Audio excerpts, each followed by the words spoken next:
प्रभु जी, जैसे आपने कहा कि हमारा एक लक्ष्य है कि भगवान की प्राप्ति, हमें उस पे फोकस करना है। जब हम आए थे यहाँ पर मंदिर में जुड़े थे, तो हमारा पहले उद्देश्य था कि भगवान को प्राप्त कैसे किया जाए। लेकिन अक्सर हम जब देखते हैं मंदिर में भी आते तो हमको एक टारगेट दिया जाता है, आप 16 माला करते हो। जब हम कभी सेवा में जाते हैं तो सबसे पहले एक प्रश्न होता है हमारे लिए, माला बना सकते हो आप? नहीं नहीं नहीं। आप 16 माला करते हो? आप, हमको प्रसाद बनाना है भगवान के लिए, आप 16 माला करते हो आप? तो दिमाग हमारा इसमें लग जाता है कि पहले हम 16 माला की तरफ फोकस करें, या हम आनंद के लिए, भगवान के लिए जो हम करना चाह रहे हैं अपने आप को चेंज, तो हम वो तो भूल जाते हैं क्योंकि हमें सेवा भी करनी है भगवान की, वो सेवा भी बताया गया हमें। तो हमारा सारा फोकस लगता है कि दीक्षा लेनी है, आपने इतना पढ़ा, आपने कि दीक्षा लेनी है आपको वहाँ तक पहुँचना है। तो फिर हम उसको कैसे, दोनों को हम कैसे बैलेंस करें कि हम आनंद भी प्राप्त कर सकें और सेवा के लिए अपने आप को उतना बना सकें अपने आप को। तो ये बड़ा कन्फ्यूज़न सा है, आज हुआ थोड़ा सा। यस, तो इसमें क्या है माता जी कि अगर आप भगवान के प्रेम के लिए करेंगी ना, तो अपने आप ही उस कैटेगरी में आएंगी जब आप सेवा के लायक हो जाएंगे। मैं प्रवचन देता हूँ, 2-2.5 घंटे बोलने के लिए 7-8 घंटे पढ़ना भी पड़ेगा। इतने सारे आपको मैं एग्जाम्पल्स देता हूँ, रोज़ ही कहीं ना कहीं प्रोग्राम आप देखते रहते हो। तो मैं ये बोलूँ, बड़ा बर्डन है 2 घंटे बोलने के लिए 8-8 घंटे पढ़ो। इससे अच्छा बोलो ही मत, अपनी माला करो, मज़े में रहो। ज़बरदस्ती कोई घर पे आके कोई बोलेगा क्यों नहीं बोल रहे हो तुम, क्यों शरीर को कष्ट में डालो। पर जब आप कोई काम प्रेम के लिए करते हैं भगवान के, तो ऑटोमेटिकली वो चीज़ कष्ट नहीं देती है। तो 16 माला कोई टारगेट नहीं है, मिनिमम 16 माला कहते हैं कि एक वैदिक भक्ति का नियम है कि अगर हमें उस स्पॉन्टेनियस राग भक्ति तक जाना है तो वैदिक भक्ति के कुछ नियम है। लेकिन इन नियमों को कैसे करना है, भगवान ने कहा भजताम प्रीतिपूर्वकम, प्रीतिपूर्वक करना है। माला बनाना तो अपने आप हो जाएगा अगर हम 16 करें। हमें 16 में कष्ट क्यों हो रहा है? क्योंकि हमने माला को लक्ष्य बनाकर माला करने बैठे हैं। हम जब करें 16 माला का प्रेम पूर्वक, अपने आप हमको लोग बुला के माता जी 16 माला करती हैं, इतना आनंद से माता जी आप माला बनाएंगी, अपने आप लोग बुलाएंगे। मैं तो कथा करने के लिए किसी को फ़ोन नहीं करता, मैंने कोई ब्रांडिंग मैनेजर नहीं रखा कि भाई नवीन प्रभु फ़ोन करो, जरा कोल्ड कॉलिंग करो, आप कथा करवाएंगे, आप कथा करवाएंगे, हमारे पास एक अच्छे कथावाचक है। मैं पढ़ता रहता हूँ, बोलता रहता हूँ, ना किसी से कुछ कामना है पैसे की, ना कुछ है। अपने आप लोग बुलाते हैं, हमारे यहाँ कर देंगे, हमारे यहाँ कर देंगे। मैं कथा करने के लिए नहीं पढ़ता हूँ, मैं पढ़ता हूं तो लोग बोलते कि हमारे कथा करते। समझ रहे हैं? तो आपको 16 माला करनी है प्रेम पूर्वक, अपने आप लोग सेवा में बुलाएंगे, कुकिंग भी कराएंगे। मुझे लगेगा माता जी इतनी अच्छी हैं, हर आती हैं क्लास में 16, मैं कहूँ माता जी का नाम सबसे पहले दीक्षा में मैं दूंगा। आप दीक्षा के लिए 16 माला मत करो, आप 16 करो प्रेम पूर्वक, आपका सारा काम भगवान अपने आप करेंगे, रास्ता खोलेंगे। लक्ष्य चेंज करें। जी माता जी। हरे कृष्ण प्रभु जी। हरि बोल। मेरा एक क्वेश्चन। यश प्रभु, यश। जब जन्म लेता है तो 3 ऋणों के साथ पैदा होता है, ऋषियों के प्रति, देवताओं के प्रति और पितरों के प्रति। आपने तो बता दिया था कि इन ऋणों से मुक्त होना है तो सिर्फ कृष्ण को शरणागति करो। बट मुझे वो ऋण कौन से होते हैं? तो प्रभु जी का प्रश्न है कि ऋण जो होते हैं वो कैसे मुक्त हो जाए और कौन से ऋण होते हैं। तो हमें कई सारे ऋण होते हैं हमारे ऊपर। जैसे हमारे ऊपर देव ऋण है, देवताओं का ऋण। देवताओं का ऋण कैसे है कि हमारे शरीर में अलग अलग अंग में अलग अलग देवता, उसके अधिष्ठात्री देवता। जैसे हाथों का देवता इंद्र है, मन का देवता चंद्रमा है। तो उन लोगों की सेवा मिली हुई है, वो शरीर के अंदर अलग अलग देवता अलग अलग कार्य करते हैं। अब हम इन हाथ से संसारी काम करते हैं तो इंद्र उसका भी साक्षी है, इसी हाथ से भगवान का भोग बनाते हैं तो उसका भी साक्षी, इसी से आरती करते हैं उसका, तो इंद्र हर चीज़ का साक्षी है। ठाकुर जी की सेवा कर रहे हैं तो वैसी रिपोर्ट जा रही है, वैसे कर रहे हैं। तो ऋण क्या है? जैसे हम देखते हैं गोवर्धन पूजा में कि इंद्र को भोग लगाते थे तो बारिश होती थी, तो यज्ञ करते हैं तो इंद्र बारिश करते हैं, कहते हैं इंद्र प्रसन्न हो गए, आज कथा सुन के, यज्ञ सुन के तो बारिश हो रही है। तो इंद्र जो पानी देते हैं उसकी हम ऋणी हैं, क्योंकि बारिश करने का देवता तो इंद्र है। वायु चलती है, हम बड़ी अच्छी हवा चल रही है, इस कौन चला रहा है? वायुदेव, तो हम उनके ऋणी हो गए। हम कपड़े सुखा रहे, कह रहे आजकल कपड़े बड़े सूख रहे हैं, आदमी सूख रहा है, इतनी गर्मी बढ़ रही है, तो कौन सुखा रहा है? सूर्यदेव, तो उनके ऋणी हो गए। वरना ड्राई क्लीनिंग करें सर्दियों में तो प्रेस लगा के रह जाते, गीले कपड़े सूखते नहीं हैं, लेकिन सूर्यदेव। हमें आज ये शरीर मिला है किसकी बदौलत? माता पिता। तो मातृ ऋण पितृ ऋण, हमें ज्ञान मिला, एजुकेशन मिली है, पितृ ऋण। और हमने जो आध्यात्मिक ज्ञान लिया है गुरु, तो गुरु ऋण। और हमने जो गोत्र में जिसमें आए हैं तो उसमें गोत्र में ऋषि मुनियों का ऋषि ऋण। जिस राज्य में रहते हैं उस काउंसलर, एमएलए, एमपी वो सुरक्षित रखते हैं तभी हम यहाँ पर अच्छे थे, तो उन राजा का राजा ऋण, नृप ऋण कहते हैं उसको, राजा का ऋण। तो जितने भी ऋण हैं कई प्रकार के, उससे हम रहते हैं। तो जितने भी ऋण हैं तो हम, भागवत कहती है इन सारे ऋणों से मुक्त होने के लिए क्या है? नायम ऋणी च राजना, हे राजन तुम किसी चीज़ के ऋणी नहीं रहोगे। क्या करोगे? गतो मुकुंदम परिहत करतम, अगर तुम मुकुंद भगवान कृष्ण के शरण में जाओगे तो तुम सभी कर्तव्यों से मुक्त हो जाओगे। फिर आपको अलग से, यही कृष्ण ने गोवर्धन पूजा में सिखाया कि बाबा बारिश करना तो इंद्र की रिस्पॉन्सिबिलिटी है, सूरज को रोशनी है तो उसकी रिस्पॉन्सिबिलिटी है। अगर आप गोवर्धन की पूजा करेंगे तो फिर आपको ये सब पूजा करने की आवश्यकता नहीं। तो अगर आप एक कृष्ण की शरण में चले गए तो फिर आपको अलग से ऋषियों की ऋण, पितृ ऋण, मातृ ऋण, ये सब करने के आपके सारे ऋण पूरे हो जाएंगे। लेकिन अगर आपने कृष्ण की पूजा नहीं करी तो लोग क्या करते हैं, कभी एक ऋण चुका पाएंगे, कभी 2 ऋण चुका पाएंगे, लेकिन बहुत सारे ऋणों से वो मरते हैं, तो ऋणी होकर मरते हैं।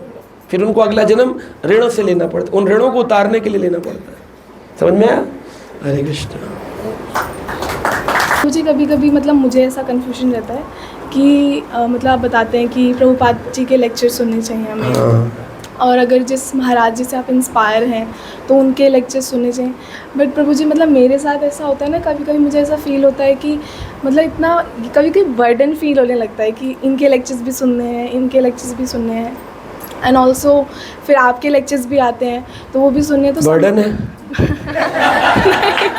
मतलब नॉट ओनली योर लेक्चर्स, मतलब प्रभु जी ऐसा होता है कि इतने सारे लेक्चर्स हैं और इतना मतलब टाइम मैनेज नहीं हो पाता मुझसे, तो कैसे सुनूं, या फिर नहीं सुन पाती तो रिग्रेट भी होता है, गिल्ट भी होता है। तो प्रभु जी फिर कैसे, मतलब श्रवण कैसे करूं मैं? देखो, पहली चीज़ तो ये है कि भक्त को रिग्रेट में तो कभी जीवन नहीं जीना चाहिए, किसी भी प्रकार के रिग्रेट में। अगर रिग्रेट में भक्ति करेगा वो भक्ति कर नहीं पाएगा, वो हमेशा रिग्रेट में ही रहेगा। मेरी माला नहीं हो पा रही अच्छे से, मेरा भजन नहीं हो पा रहा, मैं क्लास में नहीं जा पा रहा, उसको हमेशा कुछ ना कुछ इरिटेटेड, कभी भक्ति नहीं होती है। इरिटेशन में कभी भक्ति नहीं होती है, भक्ति आनंद में होती है। तो आनंद में भक्ति करने के लिए आनंद से करो, जितना करो, जितनी देर करो, आनंद से करो। तो उसमें रोज़ का एक नियम रखो कि आज मुझे श्रवण करना है। दैट इट कैन बी शिला प्रभुपाद और गुरु महाराज, और can be any Prabhu ji, whatever you say, या टेम्पल की क्लासेस, है ना, कोई भी आप सुन सकते हो। लेकिन वो एक ही नियम में, ये नहीं कि आपको सारे ही सुनने, एक दिन में आप एक ही सुन सकते हो, तो एक सुन लो, ऑल्टरनेट कर लो। जैसे 1 2 3 1 2 3, जैसे मैं जब शुरू किया था तो मैं ऐसे ही करता था। मंडे टू थर्सडे मैं भागवतम पढ़ता था, फ्राइडे सैटरडे मैं चैतन्य चरितामृत पढ़ता था, संडे मैंने जो पढ़ा होता था उसको रिवाइज करता था, क्योंकि उस दिन हमें क्लासेस देने और लेने दोनों जाना होता था। सुनने में मैं ऑल्टरनेटिव सुनता था, एक दिन प्रभुपाद, एक दिन गुरु महाराज, एक दिन अपने शिक्षा गुरु, फिर एक दिन प्रभुपाद, एक दिन गुरु महाराज, एक दिन जिस दिन मंदिर जाता था मंदिर के महाराज प्रभु जो भी होते भागवत सुनता था। तो इस तरह से हमको अपने को नरिश करना है, हमको नरिश करना है, रेग्रेट में नहीं रहना है। अब प्रभुपाद जी तो 5000 लेक्चर दिए, गुरु महाराज जी 10,000 लेक्चर दिए, मैंने भी 5000 से ज़्यादा लेक्चर दे दिए हैं।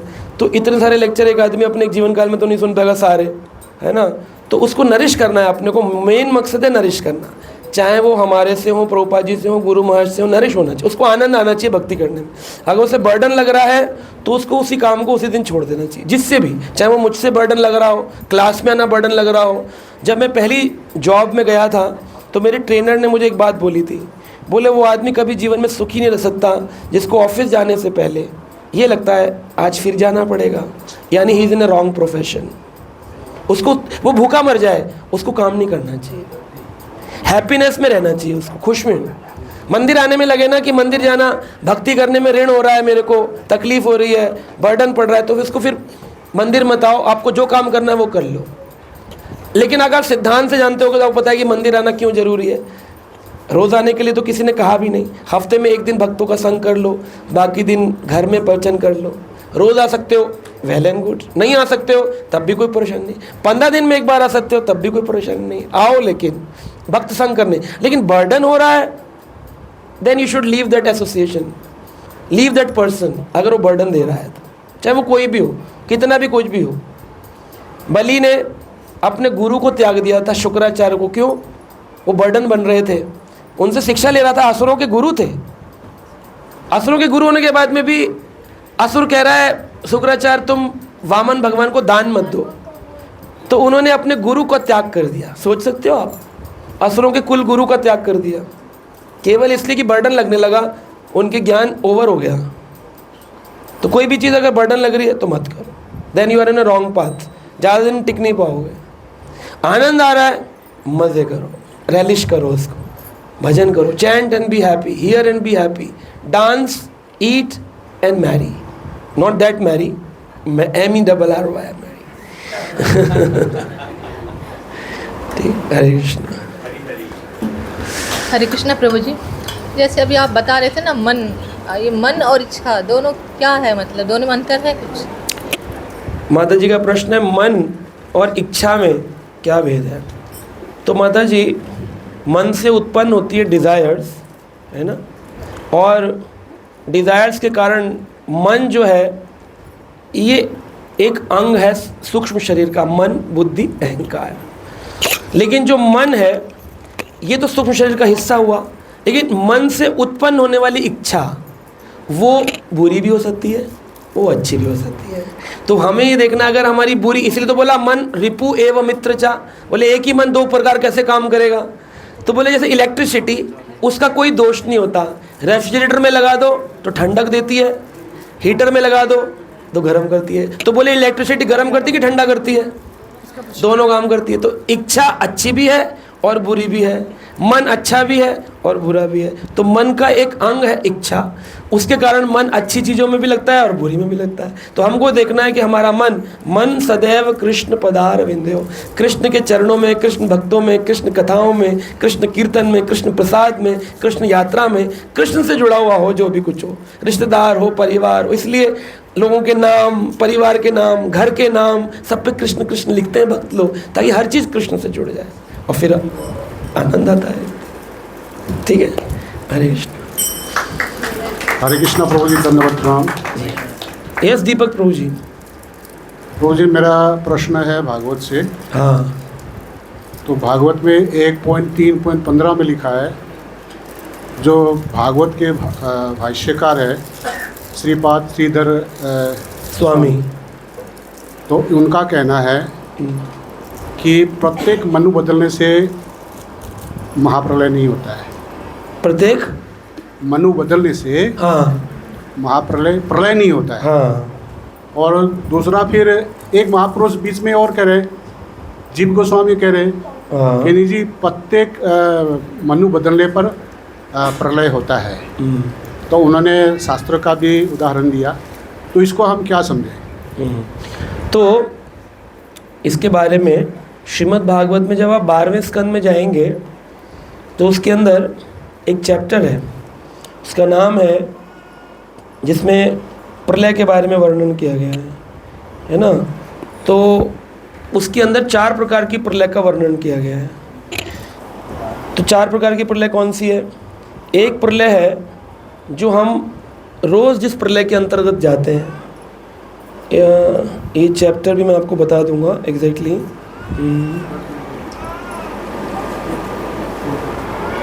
हाँ, ये चैप्टर 4 12वां स्कंद, इसका नाम है 4 कैटेगरीज ऑफ यूनिवर्सल एनिहिलेशन।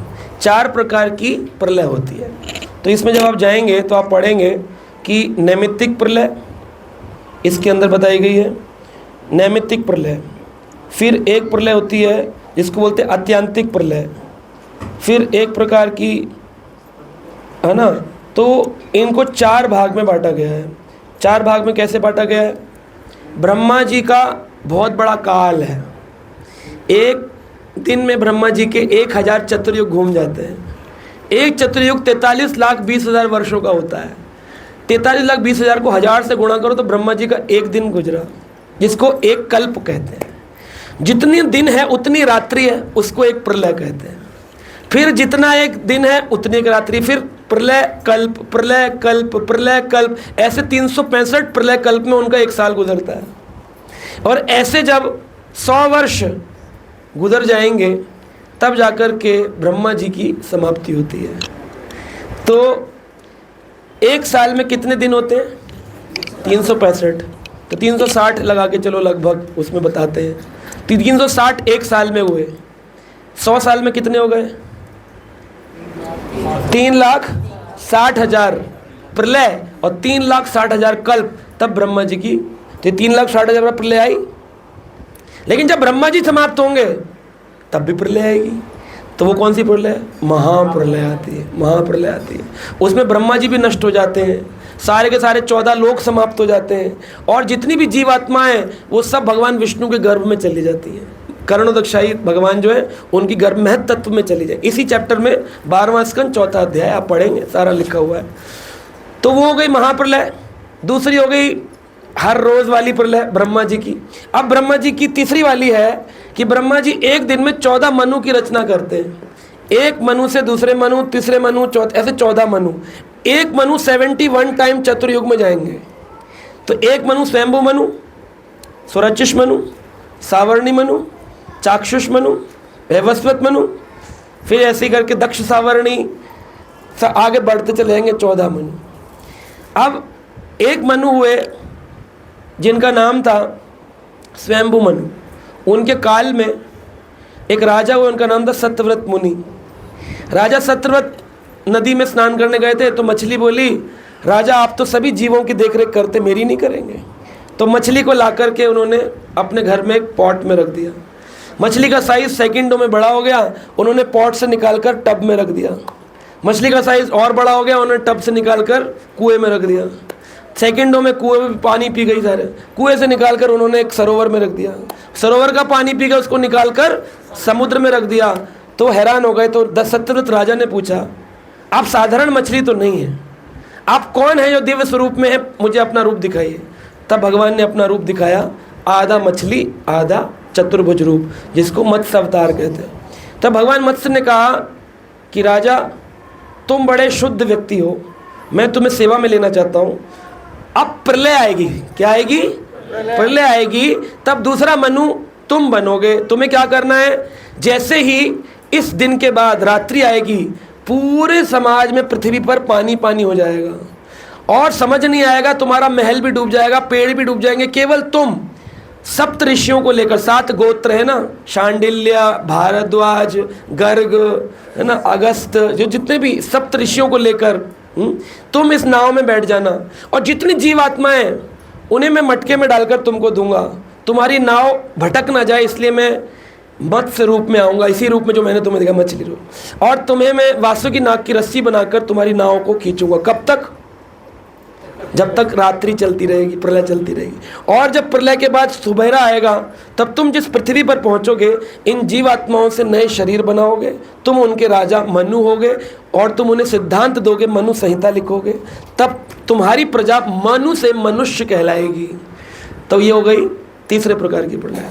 और चौथी प्रलय है कि जब हम जन्म लेते हैं तो हमारा 7 साल में शरीर परिवर्तन होता है, सेल बदलते हैं। पहले बच्चे थे, आज बूढ़े हो गए। अपनी फ़ोटो देखकर हंसी आती, पहले हम ऐसे थे, छोटी साइकिल चलाते थे, निक्कर पहनते थे, लंगोटी पहनते थे, कभी कभी तो वो भी नहीं पहनते थे। तो हमें हंसी आती है देखकर अपना पुराना स्वरूप कि कैसे थे, आज कैसे हो गए। तो ये काल हर रोज़ हमें खा रहा है, काल रोज़ खा रहा है, एक समय पूर्ण रूप से खाएगा। तो इसको डेली की एक प्रलय है। तो ये 4 प्रलय का वर्णन। एक रोज़ हमारा शरीर प्रलय हो रहा है, दूसरा मनु परिवर्तन हो रहे हैं, 14 प्रलय आ रही हैं।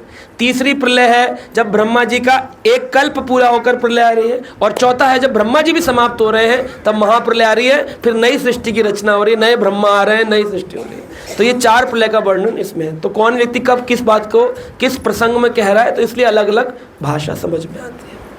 ठीक है, हरे कृष्ण।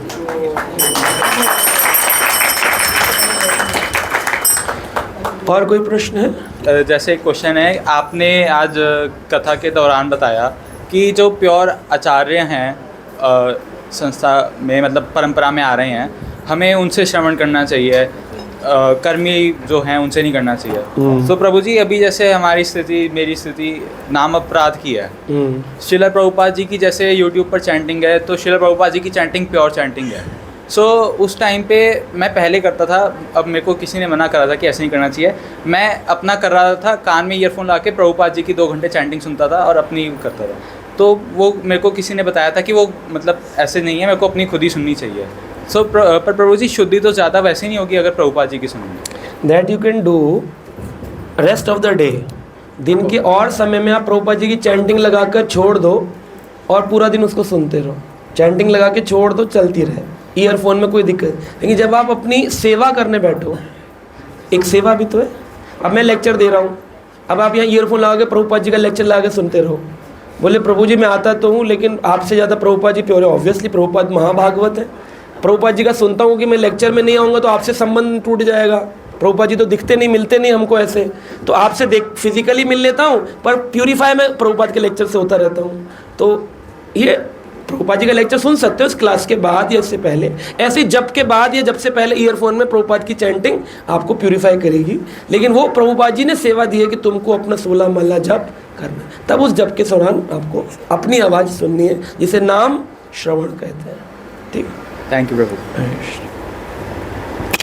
इतने हम सुनते रहते हैं आपका अभी लेक्चर प्रैक्टिकली सामने में, तो 100% मन सरेंडर रहता है। अब जैसे लेक्चर ख़त्म हुआ था तो आपका लेक्चर बाद में भी सुनते हैं, रोज़ सुनते हैं, अध्ययन भी करते हैं, लेकिन सेटिस्फेक्शन पूरा नहीं होता है, पूरी आनंद की अनुभूति नहीं होती है पूरी। तो हम किस तरह से इस ज़माने में हम लोग भौतिक में और ये कलयुग में भक्ति करना, मीराबाई जैसे हमारा भी हो, जो भाई मेरे तो गिरधर गोपाल दूजा न कोई, पुरुष रूप में मीराबाई।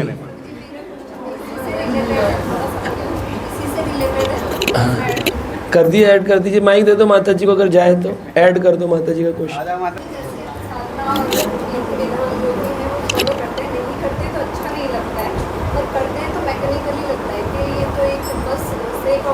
हाँ,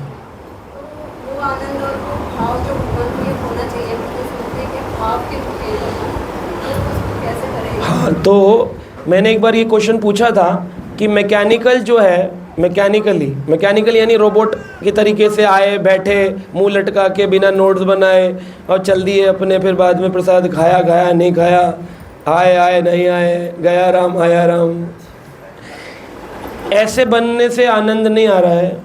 तो किस चीज़ की कमी है? तो श्रील रूप गोस्वामी कहते हैं उत्साह। जो भी काम करो उत्साह से। तो आज सुबह प्रभु जी आए थे भागवत करने के लिए, तो बोल रहे थे अनुकल्प जो है आपका, तो जो चीज़ें आपको भक्ति में लेनी है और जो छोड़नी है, अनुकूलस्य संकल्प प्रतिकूलस्य वर्जनम। तो संकल्प का भी उत्साह होना चाहिए और वर्जन का भी उत्साह होना चाहिए, छोड़ने का भी उत्साह होना। छोड़ते कैसे? अब मंदिर में आ गए, अब क्या गए, गोलगप्पे,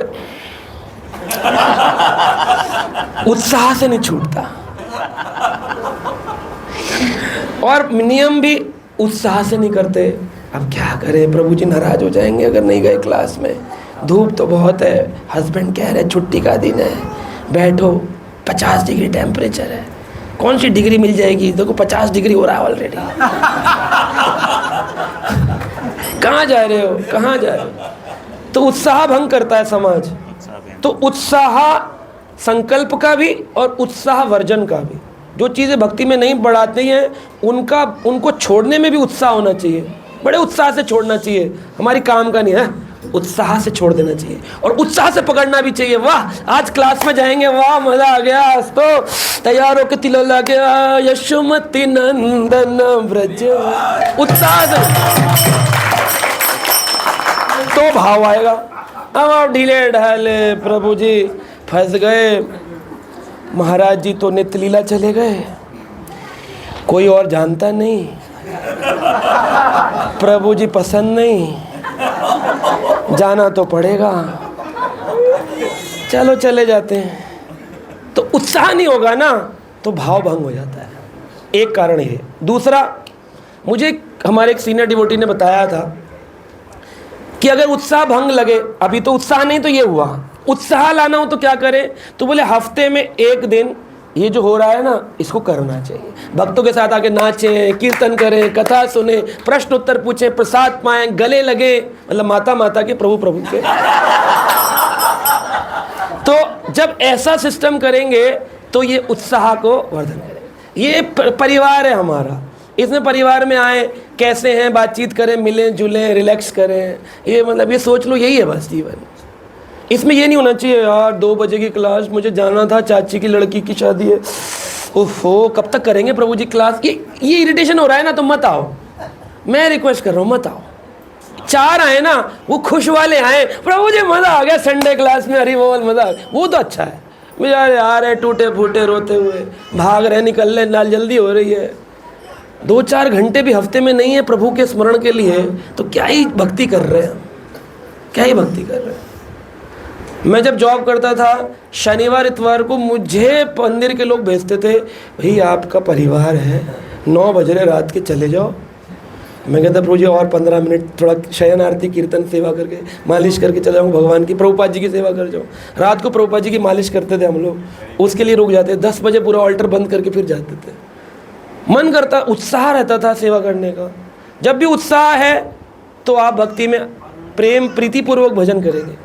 उत्साह भंग हुआ तो फिर आपको मैकेनिकल हो जाएगा। ये आपने अनुभव भी किया होगा, जब आप उत्साहित होते हैं, यात्रा में गए, वृंदावन गए, हंसे बोले नाचे कूदे, लौटकर इतना आनंद आता है भक्ति करने में, 7 दिन 15 दिन बड़ा मजा आता है। मायापुर से आते लोग कहते हैं एकदम वैरागी साधु, मीराबाई को तुकाराम बन जाते हैं सारे। स्टेशन पे उतर कर ऐसे ऐसे भाव प्रकट करते हैं, वही 15 दिन बाद सारे तुकाराम गायब, वो फुकाराम हो गया, वो फुकाराम हो गया, प्रभु आते नहीं, दिखते नहीं, क्या प्रभु जी सारा उत्साह, क्योंकि आपने एसोसिएशन छोड़ दिया। एसोसिएशन इसलिए बोला साधु संघ क्यों जरूरी, एसोसिएशन ये उत्साह देता है, उत्साह से फिर मैकेनिकल से भावपूर्ण भक्ति होती है, ये इसकी प्रक्रिया है। और ऐसा नहीं कि यहाँ मैंने बोल दिया यही एक है, ब्रह्मांड भ्रमित कौन भाग्यवान जी, प्रशांत मुझको क्लास पाए। मैं ये नहीं कह रहा हूँ कि यहीं आना, जहाँ जिस भी क्रिया से आपको उत्साह होता है वहाँ चले जाओ, पर हफ्ते में एक दिन उत्साह प्राप्त करो, चाहे मंदिर जाके, क्लास में आके, नाच के, सेवा करके, उस उत्साह से पूरे 6 दिन चलाओ, फिर 7वें दिन उत्साह लेने आ जाओ। ये है तरीका। तीसरा तरीका है, इससे भी उत्साह नहीं मिलता तो मुझे एक ने बोला, हमारे एक सीनियर प्रभु जी ने, जैसे मैं जब बोलता था जप में बड़ा मैकेनिकल हो रहा हूँ, तो उन्होंने कहा एक दिन केवल जप को दे दो, आज न श्रवण करो, ना आज अध्ययन करो, ना आज प्रसाद पाओ, चलो प्रसाद पा लो आप लोग, लेकिन केवल जप करो। यानी कि आज मैं अधिक माला में जप करूँगा, जैसे एकादशी आती है, उस दिन आप जप करके ही जप का प्रेम बढ़ा सकते हो। ये गुरु महाराज बोलते थे, chanting will give you the taste for chanting, reading will give you the taste for reading, hearing will give you the taste for hearing, है ना। तो जो भी चीज़ का स्वाद बढ़ाना है, उसी क्रिया को और गहराई से करके प्राप्त कर सकते हो। तो एक दिन जप के लिए निकाल दो, बोले आज, और आपको ऐसा लगता है घर में नहीं हो पा रहा, किसी गार्डन में चले जाओ आसपास के, वहाँ नहीं हो रहा, किसी मंदिर चले जाओ जहाँ आपको लोग नहीं जानते, सनातन मंदिर में किनारे बैठ जाओ, वो मंदिर बंद करे खोले, वैसे खुले पड़े रहते हैं, वो खोले नहीं करे, उनको देखो मत, अपना हरे कृष्ण कृष्ण आनंद में, आज का दिन प्रभु नाम में, फ़ोन ऑफ कर दिया फिर नाम, तो आपकी वो मैकेनिकल भावपूर्ण हो जाएगी। रीडिंग कर रहे हैं, ठीक है, अपनी माला कर ली, बोले आज भागवत पढ़ेंगे, आज कोई सेवा नहीं, कोई श्रवण नहीं, कुछ नहीं, खाना पति को बोल दिया तुम बना लो, या पत्नी को बोल दिया तुम बना लो, जो भी है, या गोविंदा से मंगा लेंगे रात में, आज 8 घंटे भागवत पढ़ेंगे। आप पढ़ते रहो पढ़ते रहो पढ़ते रहो पढ़ते रहो, वो मैकेनिकल आपका कट जाएगा, आपको प्रीति उत्पन्न होगी। तरीका ही है, एक दिन तो देना पड़ेगा। क्या लक्ष्मी माता जी आया समझ, एक दिन तो देना पड़ेगा। हरे कृष्ण, माइक लेके बोलो ना। हरे कृष्णा प्रभु जी। रुक जाओ पहले उनका जी। एक छोटा सा क्वेरी प्रभु जी, भागवतम पढ़ते हैं जैसे 6th कैंटो में आए, और उसमें विष्णु जी और लक्ष्मी जी का दिया था, जैसे कि लक्ष्मी जी को ये बोले हैं कि she is also in the jiva tattva and she is also the Vishnu tattva. I think 6, 9, 11, 12, 13 वो जो, तो ये कैसे हो सकता है प्रभु जी, लक्ष्मी जी दोनों में, मतलब कि जीव तत्व भी और विष्णु तत्व भी, just if you could elaborate. Yes, so there is one Shakti called Shaktiman, which is Krishna. Then Krishna has two kind of Shakti, energy. One Shakti is Jiva Shakti and one Shakti is Swarup Shakti.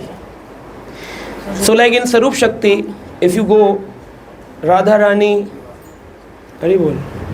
Radha Rani, Sita Maharani, है ना, these are the internal energy, Swarup Shakti of Krishna.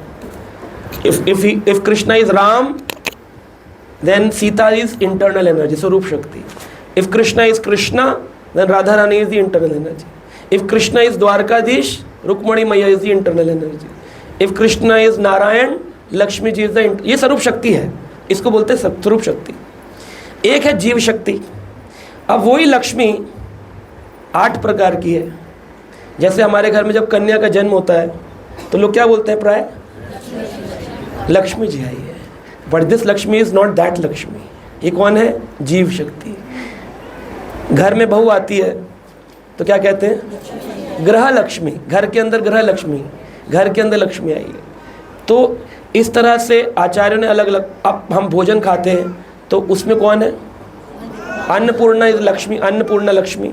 तो लक्ष्मी के कई, अब जो लक्ष्मी नारायण के साथ है वो महालक्ष्मी, महाविष्णु के साथ में है. So there are different categories of Lakshmi. So first category स्वरूप शक्ति, सेकंड कैटेगरी जीव शक्ति. इवन इन पंच तत्व जो है उनमें भी स्वरूप शक्ति भी है, जीव शक्ति भी है और कृष्ण भी है. Like Chaitanya Mahaprabhu is Krishna, Nityanand Prabhu is Krishna, Advaitacharya is Krishna means Vishnu, same Krishna. तो 3 शक्तिमान है. गदाधर पंडित स्वरूप शक्ति राधा रानी और श्रीवास ठाकुर जीव शक्ति. सो 2 प्रकार की शक्ति, एक जीव शक्ति, एक स्वरूप शक्ति. स्वरूप शक्ति उनकी अंतरंगा है और जीव शक्ति होती किसी जीव को जब वो एम्पावर करते हैं टू ग्लोरीफाई, टू सर्व, तो भी वो भगवान का एक अवतार माना जाता है. जैसे श्रील प्रभुपाद जी शक्ति आवेश अवतार है. प्रभुपाद जी ने उनको कृपा करी कि तुम पूरे विश्व में प्रचार करो. नारद जी इज अ शक्ति आवेश अवतार, शेषनाग इज अ शक्ति आवेश अवतार, परशुराम इज अ शक्ति आवेश अवतार. उनको क्षत्रिय दलन शक्ति दी है, शेषनाग को भूधारण शक्ति दी है. तो एक है स्वरूप शक्ति, एक है जीव शक्ति. 2 प्रकार की शक्तियाँ हैं. तो इस तरह से इसको समझ. तो Mahalakshmi is 2 types. Eternal is Mahalakshmi, स्वरूप शक्ति. जीव शक्ति कीप चेंजिंग. लाइक जीव शक्ति ने अगर अच्छा सेवा किया तो one day that will become the eternal associate of Mahavishnu, उनके वहाँ धाम में चली जाएगी. बट दैट जीव शक्ति can never take the position of Mahalakshmi. She will serve. कहते हैं ना, सहस्त्र लक्ष्मी भगवान की सेवा में, वो सारी की सारी स्वरूप शक्तियाँ हैं. कुछ स्वरूप शक्तियाँ हैं, कुछ जीव शक्तियाँ भी हैं जो महालक्ष्मी हैं और भगवान की सेवा कर रही हैं. अब जैसे हम पार्षद बन जाएं, बोले गोलोक चले जाएंगे, तो हम क्या बन जाएंगे, हम जीव शक्ति रहेंगे. कभी भी हम चेंज थोड़े होंगे कि हम भगवान के स्वरूप में हो जाएंगे तो हम भगवान बन जाएंगे, या हम राधा रानी के तत्व शक्ति बन जाएंगे. हम रहेंगे तो जीव ही ना. तो ये जीव तटस्था शक्ति जिसे कहते हैं. दोनों केसेस में इटर्नल कंसॉर्ट भी कहते हैं. एटर्नल इसलिए भी आप गोलोक में जाएंगे तो एटर्नल हो गए ना, एटर्नल हो गए. So whenever Krishna is doing some pastime, तो कहीं पर भगवान ने उनको जीव शक्ति की तरह इस्तेमाल किया होगा, कहीं पर उनको स्वरूप शक्ति की तरह इस्तेमाल किया होगा. They are different categories of devotees. Like Narad ji is a जीव शक्ति, परशुराम इज नॉट जीव शक्ति, परशुराम इज अ लीला शक्ति. लीला करने के लिए उनको शक्ति प्रदान. एंड शेषनाग इज नॉट जीव तत्व. शेषनाग कौन है, is an incarnation of Balaram, Nityananda Prabhu के इनकारनेशन. बट शक्ति आवेश अवतार है कि बिकॉज भूधारण शक्ति प्रदान की है. So it's a multi factor combinations. Hare Krishna. ये हरे कृष्ण प्रभु जी, धन्यवाद, प्रणाम. Thank you for the wonderful lecture. Prabhu ji, मेरा क्वेश्चन हम मतलब मैं कुंती महारानी की प्रेयर्स पढ़ रहा था, उसमें से है जब उसमें था हमारे भीष्म पितामह जी के बारे में, उनकी मदर गंगा मैया और उनके हस्बैंड शांतनु जी. तो मेरा क्वेश्चन वहीं पर है कि ये जो उन्हें ये शर्त रखी थी कि मुझसे कोई क्वेश्चन ना पूछे जाए और वो हर बालक को नदी में प्रवाहित कर रही थी, इसका मुझे एक्चुअली वो नहीं मिल रहा प्रभु जी. ऐसा मतलब उन्होंने क्यों बोला कि मुझसे कोई क्वेश्चन ना पूछे, और 8 बालक, शायद 7 या 8 बालक उन्होंने नदी में प्रवाहित कर दिए. तो उसके पीछे का क्या रीज़न है प्रभु जी? इसका रीज़न है कि ब्रह्मा जी के लोक में